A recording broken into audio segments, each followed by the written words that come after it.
pozna veliko ve. In je veliko vedela o Dragi, več kot smo drugi vedeli. In gospod Bomerza nam bo nedvomno povedal zelo zanimive stvari, ki jih mogoče niti sami, ki smo sodelovali pri Dragi ali se udeleževali Drage, mogoče niti sami ne vemo. Moje prvo osebno srečanje z Drago pa je bilo 2 leti kasneje, ko sem poslušal, to se dobro spominjam, Frančka Križnika, ki je predaval na temo marksizem in krščanstvo, oziroma marksizem in svobode, pardon. Predavanje mi je seveda ostalo v spominu, ker so bila to leta, ko je bilo vprašanje marksizma tudi v zamejstvu, tudi v Italiji zelo živo.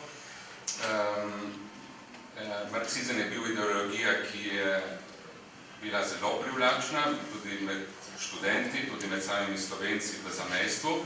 In seveda smo tisti, ki smo mislili nekoliko drugače, z velikim veseljem poslušali tudi izvajanja, ki so bila kritična do tega. Poleg tega so bila to leta, ko je še odmevala Kozbekova afera. Eden od mojih profesorov na gimnaziji je bil na primer profesor Aleš Rebula, ki je bil ne samo soudeležen v tej aferi, ampak je bil tudi eden od navdihovalcev in akterjev Drage, tako si lahko predstavljate, da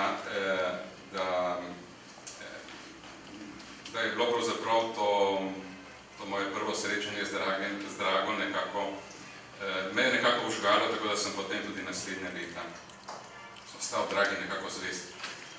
Udba je kontinuirano to spremljala. Kontinuirano, moram pa reči, da prva leta manj, verjetno še niso se zavedali pomena Drage. Pozneje pa in cela 70. in 80. leta in kontinuirano do leta 90. Do leta 90 Udba spremlja Drago. Seveda samega 90. leta ne spremljajo več, ker pride na Drago predsednik Demosove vlade Peterle, pride Bučar in tako naprej predsednik parlamenta, ampak oni planirajo spremljanje Karle. Zadnji zapis je iz leta 90, iz februarja, bomo spremljali 30. septembra je rok, do katerega bomo spremljali Karle. Se pravi, oni še načrtujejo za leto 90, ko se že vse pravi, takrat se pa že ruši, ne? Oni načrtujejo, so že predvidene demokratične volitve in tako naprej. Oni še vedno v svojih planih pravijo, mi bomo spremljali Karlo. Zdaj, oni delajo do konca praktično. Zdaj, če bi jaz vedel, kralji so ga, ne, seveda, kje, kako, ne vem, ne, če bi vedel, če bi ta dokument dolgo, če pa obstajal, bi ga objavili, seveda, ne. Tako da ne vem natančno, ampak dokument, oziroma to predavanje je bil ukradeno in prezentirano po tem političnemu vrhu, ne, kaj bi govoril Berko na Dragi. Ampak kar je pa še bolj, mislim, mogoče danes nekako anekdotično, ne, Društvo slovenskih izobraznic kot organizator Drage se je celo leto trudilo, da je nekdo zbornik predavanj, pa razprav, ne, celo leto. Sve se pretipkavanje, avtorizacije, stroški, tiska in tako naprej, razplačevanje, če bo zelo skromni zborniki, ne, ciklustirani, no, ne vedno, ampak vsaj na začetku, ne. Udba je pa, recimo, sem najdel primer, ko so celotno Drago, celotna predavanja objavili 10 dni po koncu Drage. 10 dni po koncu Drage, ne, če bi vi stopili skupaj španovija z Udbo, ne, in to bi lahko prezentirali javnosti v 10 pa 40 dneh, ne. Moram reči, kot pravim, en tih odpor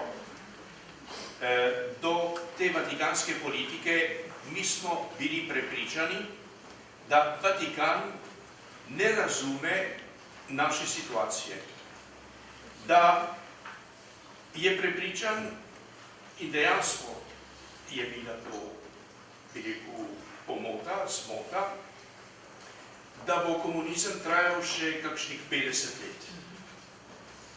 To so verjetno še tamle v 80 letih so še tako mislili v Vatikanu mnogi tisti, ki so bili odgovorni za politiko z vzhodno Evropo.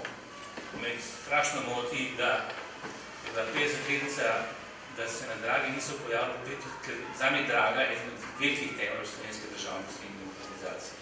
Da se niso pojavili Dragi, ne politična elita, ne medijska elita, se pravi tisti, ki upravljajo, vodijo, oblikujejo Slovenijo.